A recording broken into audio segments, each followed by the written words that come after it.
अस्सलाम वालेकुम स्टूडेंट्स। जी तो स्टूडेंट्स, आज का जो हमारा टॉपिक है वो है पेरोक्सिसोम के बारे में। इससे पहले हमने सेल और सेल में पाए जाने वाले ऑर्गेनेल्स के बारे में सीखा था। सो बेटा आज हम सीखने वाले हैं पेरोक्सिसोम के बारे में। पेरोक्सिसोम क्या होता है?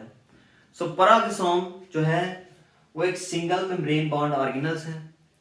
हमने इससे पहले लाइसोसोम्स के बारे में सीखा था, तो वो भी सिंगल मेम्ब्रेन बॉन्ड ऑर्गेनेल्स था।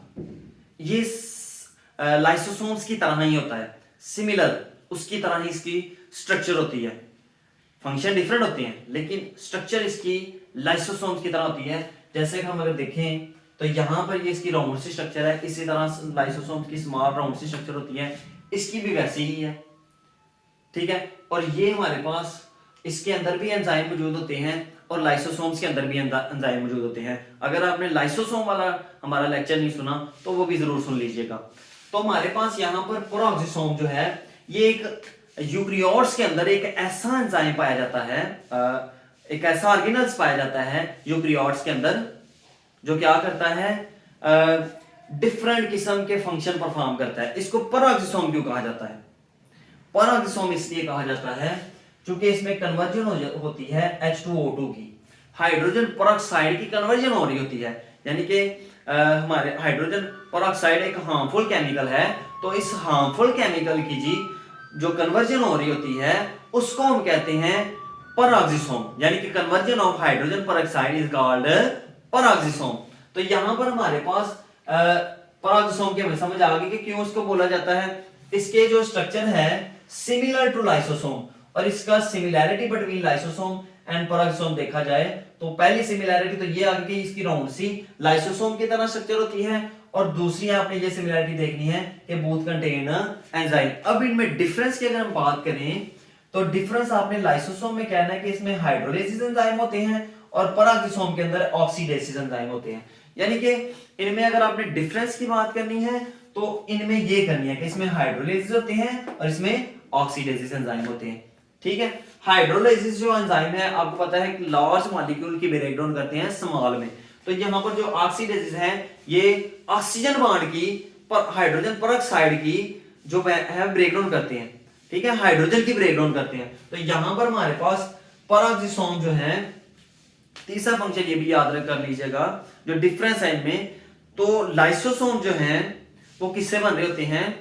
गॉल्जी बॉडी से बन रहे होते हैं, लेकिन हमारे पास जो पेरोक्सिसोम है ये एंडोप्लाज्मिक रेटिकुलम से बन रहे हैं। जैसे कि हमारे पास यहाँ पर एंडोप्लाज्मिक एक रेटिकुलम है, यहाँ पर समझ लें इसके यहाँ पर राइबोसोम इसके ऊपर मौजूद होते हैं, यहाँ पर इस तरह से राइबोसोम। इन राइबोसोम से प्रोटीन बनती है, इन राइबोसोम से क्या बनती है? प्रोटीन बनती है, और ये प्रोटीन कुछ वेसिकल्स से लिपट कर बाहर निकल आती है, कुछ वेसिकल्स की फॉर्म में ये बाहर निकल आती है, और ये वेसिकल्स एक पेरोक्सिसोम की फॉर्म में चले जाते हैं। यहां पर हमारे पास यहां से कुछ प्रोटीन वेसिकल्स की फॉर्म में निकली और वो क्या बन गई? एक प्री पेरोक्सिसोम बनी, यानी कि इमेच्योर स्टेज ऑफ पेरोक्सिसोम। यानी कि यहां पर पेरोक्सिसोम तो बना लेकिन इमेच्योर स्टेज थी, इसलिए इसको बोला गया प्री पेरोक्सिसोम। तो यहां पर हमारे पास प्री पेरोक्सिसोम बन गया, तो यहां पर हमारे पास इनकी क्या हो जाएगी? फिशन हो जाएगी। यहां पर प्री पेरोक्सिसोम की यहां पर क्या होगी? प्री पेरोक्सिसोम की यहां पर फिशन होगी, और यहां पर हमारे पास एक नेसेंट पेरोक्सिसोम बन जाएगा, यानी कि न्यूली फॉर्म्ड पेरोक्सिसोम। यानी कि अभी ये नया पेरोक्सिसोम बना है, इसलिए हम इसको नेसेंट पेरोक्सिसोम कहेंगे। प्री पेरोक्सिसोम मिलके नेसेंट पेरोक्सिसोम बनाएंगे। तो इसी तरह दूसरे तरीके से भी बनते हैं पेरोक्सिसोम। यानी कि ये हमारे पास ये हमारे पास ना फ्यूजन का प्रोसेस है, ये हमारे पास फ्यूजन का प्रोसेस है इस तरह से, यानी कि फ्यूजन हो रही है, दो पेरोक्सिसोम की मिलकर फ्यूजन, ये वाला फिशन का प्रोसेस है। फिशन का मतलब होता है डिवीजन। ठीक है, तो फ्यूजन और फिशन दो तरीकों से पेरोक्सिसोम बनते हैं। फ्यूजन यानी कि दो मिलेंगे और नेसेंट पेरोक्सिसोम बन जाएगा। तो फिशन यानी कि ब्रेकडाउन होंगे तो हमारे पास क्या हो जाएगा? इसी तरह पेरोक्सिसोम बनते जाएंगे। फिशन और फ्यूजन दोनों तरीकों से पेरोक्सिसोम बॉडी के अंदर बनते जाते हैं। ठीक है, जो डिफरेंट इनमें केमिकल्स होते हैं, जैसे कि यहाँ पर ऑक्सीडेसिस एंजाइम हो गए इस तरह से, तो वो ब्रेक डाउन करते हैं डिफरेंट चीजों की और डिफरेंट फंक्शन परफॉर्म करते हैं। तो इसके बाद यहां तक आपको समझ आ गया कि पेरोक्सिसोम क्यों कहा जाता है इनको, क्योंकि ये हाइड्रोजन पेरोक्साइड की ब्रेक डाउन करते हैं, ये लाइसोसोम्स की तरह दिखते हैं, होते हैं, उनकी तरह ही होते हैं कुछ हद तक, और फंक्शन इनके थोड़े डिफरेंट ही होते हैं, इनमें एंजाइम भी डिफरेंट होते हैं, तो वो भी मैंने आपको बता दिया। अब इनके फंक्शंस की तरफ चलते हैं कि इनके फंक्शंस क्या है पेरोक्सिसोम के। तो यहां पर हम देखते हैं कि ये हमारे पास समझ लें एक पेरोक्सिसोम है, यहां पर आप समझ लें कि very long chain fatty acids है, ठीक है, फैटी एसिड्स है, very long chain fatty acids है पेरोक्सिसोम के अंदर, ये एंटर होते हैं यहां से फैटी एसिड्स। तो ये फैटी एसिड्स की जो ऑक्सीडेशन करना, क्या करना, ऑक्सीडेशन करना, तो पेरोक्सिसोम की ऑक्सीडेशन करना और इनको एसिटाइल को ए में कन्वर्ट कर देना, एसिटाइल को ए में कन्वर्ट कर देना।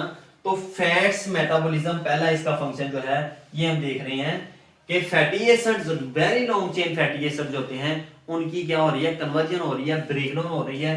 तो फैट मेटाबॉलिज्म का मतलब होता है ब्रेकडाउन करना, यानी कि फैट्स की, फैटी एसिड्स की ब्रेकडाउन करना। इसके साथ यहां से H2O2 निकलेंगे, यानी कि हाइड्रोजन पेरोक्साइड निकलेंगे, साथ में क्या निकलेंगे, हाइड्रोजन पेरोक्साइड, और फैट्स की साथ में हो जाएगी ब्रेकडाउन। तो ये हमारे पास यहां से देखो H2O2 बन रहे हैं यहां पर, ठीक है, निकल रहे हैं, रिलीज हो रहे हैं।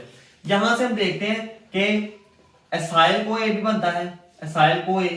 तो ये कुछ डाई हाइड्रो एसिटाइल फास्फेट के साथ मिलके तो हमारे पास क्या बनाते है, माइलिन शीट, माइलिन भी बना देते हैं, माइलिन। और माइलिन आपने देखी होगी बच्चे कि जो न्यूरॉन्स के ऊपर होती है, न्यूरॉन्स की जो आपने देखा होगा नर्वस सिस्टम जो न्यूरॉन से मिलकर बनती है, उनके ऊपर जो शीट होती है ना माइलिन, वो किससे बन रही होती है, वो पेरोक्सिसोम से ही बन रही होती है। तो दूसरा इसका फंक्शन हो गया बायोसिंथेटिक फंक्शन, यानी कि कोलेस्ट्रॉल को भी बनाना और माइलिन को भी बनाना। माइलिन शीट जो होती है उसको कौन बनाता है, पेरोक्सिसोम के थ्रू बन रही होती है। और कोलेस्ट्रॉल कैसे, इसको कन्वर्ट कर दिया जाता है कोलेस्ट्रॉल में, कोलेस्ट्रॉल, यानी कि यहां पर हमारे पास जो है इसको किस में कन्वर्ट कर दिया जाता है, कोलेस्ट्रॉल में। और कोलेस्ट्रॉल से हमें पता है कि बाइल एसिड वगैरह बनते हैं, इस तरह के फंक्शन परफॉर्म हो रहे होते हैं, ठीक है। तो यहां पर हमारे पास देखा जाए तो बायोसिंथेटिक फंक्शन जो हो रहे हैं वो भी किस में हो रहे हैं, पेरोक्सिसोम में हो रहे हैं। तीसरा फंक्शन इसका अगर हम देखें तो एथिनोल मेटाबॉलिज्म। तो एथिनोल मेटाबॉलिज्म जो है वो भी किसके थ्रू, एथिनोल की ब्रेकडाउन जो हो रही होती है वो भी किसके थ्रू हो रही होती है, हमारे पास जो है पेरोक्सिसोम के। ये हमारे पास समझ ले पहला फंक्शन है, और ये हमारे पास आ गया दूसरा फंक्शन। ये दोनों माइलिन और हमारे पास ये वाले कोलेस्ट्रॉल, दोनों दूसरा फंक्शन आ गया। तीसरा फंक्शन हम देखें तो समझ लें बाहर से एथिनोल यहां पर एंटर हो रहा है, यहां से हमारे पास एसिटाइल आ रहा है, यहां से समझ लें एथिनोल एंटर हो रहा है, यहां पर एथिनोल वो एंटर कर रहा है इसके अंदर। तो एथिनोल क्या करता है, एथिनोल की क्या होनी है, ब्रेकडाउन होनी है। तो एथिनोल को कन्वर्ट किया जाता है एसिटाल्डिहाइड में, एसिटाल्डिहाइड, तो ठीक है, एसिटाल्डिहाइड में कन्वर्ट किया जाता है। और ये किसकी प्रेजेंस में हो रहा है, H2O2 की, ठीक है। और कैटालेज एंजाइम इसमें यूज हो रहा है, कैटालेज। तो एथिनोल की प्रेजेंस में एथिनोल जो है वो कन्वर्ट कर रहा होता है इसको एसिटाल्डिहाइड में, ठीक है। यहां पर अगर हम इसका नेक्स्ट फंक्शन देखें तो बाइल एक्टिवेशन, यानी कि ये हमारे पास तीसरा फंक्शन हो गया था, यानी कि एथिनोल की कन्वर्जन, एथिनोल की मेटाबॉलिज्म ब्रेकडाउन होना, एसिटाल्डिहाइड बनाना। तो ये किसकी प्रेजेंस में होता है, हाइड्रोजन पेरोक्साइड कर रहे होते हैं यहां पर ये कन्वर्जन। इसके बाद जो हमारा फंक्शन है बाइल एसिड एक्टिवेशन। तो समझ लें बॉडी के बाहर बाइल जो है, जो हमारे पास ये भी आप समझ लें कि यहां से हमारे पास जो एंडोप्लाज्मिक रेटिकुलम है, यहां से बाइल एसिड बन रहा है, यहां से बाइल एसिड क्या कर रहा है, बन रहा है, लेकिन ये एक्टिवेट नहीं होता। ये एक्टिवेट कब होगा, जब ये यहां से इस वाले पॉइंट से यहां से अंदर जाएगा तो ये क्या हो जाएगा, एक्टिवेट हो जाएगा। तो यहां पर हम देखा जाए तो बाइल अपना फंक्शन परफॉर्म नहीं करता जब तक कि वो पेरोक्सिसोम के अंदर नहीं जाता। तो यहां से ये एक्टिवेशन जो हो रही है बाइल एसिड्स की, वो किसके थ्रू हो रही है, पेरोक्सिसोम के थ्रू हो रही है। पेरोक्सिसोम के अंदर जाएगा तो उसकी क्या हो जाएगी, एक्टिवेशन स्टार्ट हो जाएगी। इसके बाद हमारे पास जो है इसका पांचवा फंक्शन जो है हाइड्रोजन पेरोक्साइड की ब्रेकडाउन करना यानी कि मेटाबॉलिज्म करना यानी कि ब्रेकडाउन करना। तो हमारे पास जो लास्ट इसका फंक्शन बनता है वो बेटा बनता है H2O2 की ब्रेकडाउन करना। ये किसकी प्रेजेंस में होता है? कैटालेज एंजाइम की प्रेजेंस में। तो क्या बनेगा? हाइड्रोजन बन जाएगा और ऑक्सीजन बन जाएगी। तो देखिए हाँ, यहाँ पर ऑक्सीजन की बॉन्ड की ब्रेकडाउन, ऑक्सीडेशन और ऑक्सीडेसिस का प्रोसेस यहाँ पर हुआ। तो कैटालेज एंजाइम इसमें यूज होता है। तो क्या की जाती है? पेरोक्साइड को कन्वर्ट कर दिया जाता है हाइड्रोजन और ऑक्सीजन में। तो यहाँ पर हमारे पास 5 हमने इसके फंक्शन देखिए। इसके अलावा भी डिफरेंट किस्म के फंक्शन होते हैं तो पेरोक्सोम के अंदर हो रहे होते हैं। तो यहाँ पर हमने आज का जो हमारा लेक्चर था उसमें हमने सीखा पेरोक्सोम क्या होता है, उसकी स्ट्रक्चर कैसे होती है, लाइसोसोम्स के साथ वो कुछ हद तक सिमिलर करता है उसकी स्ट्रक्चर, ठीक है। इसके अलावा उसके अंदर एंजाइम जो है लाइसोसोम से जो डिफरेंट होते हैं एंजाइम और उनके डिफरेंट फंक्शन परफॉर्म करते हैं। और ये जो हमारे पास जो लाइसोसोम्स हैं वो गाल्जी बॉडी से बन रहे होते हैं और हमारे पास जो एंडोप्लाज्मिक रेटिकुलम है वो किससे बने होते हैं? वो हमारे पास एंडोप्लाज्मिक रेटिकुलम जब बन रहे होते हैं पेरोक्सोम, ठीक है। और यहाँ पर हमने फंक्शन इसके देखे यानी कि फैट्स की मेटाबॉलिज्म करना, कोलेस्ट्रॉल और माइलेट्स जो बनती है वो भी इससे बनती है। और तीसरा फंक्शन हमने देखा एथेनॉल की कन्वर्जन। चौथा हमने फंक्शन देखा कि बाइल एसिड्स और पांचवा हमने फंक्शन देखा कि हाइड्रोजन पेरोक्साइड की ब्रेकडाउन करना। तो ये इसके डिफरेंट फंक्शन थे। अब सोचें कि अगर ये प्रॉपर फंक्शन परफॉर्म ना करें ये वाले एंजाइम तो फिर क्या हो सकता है?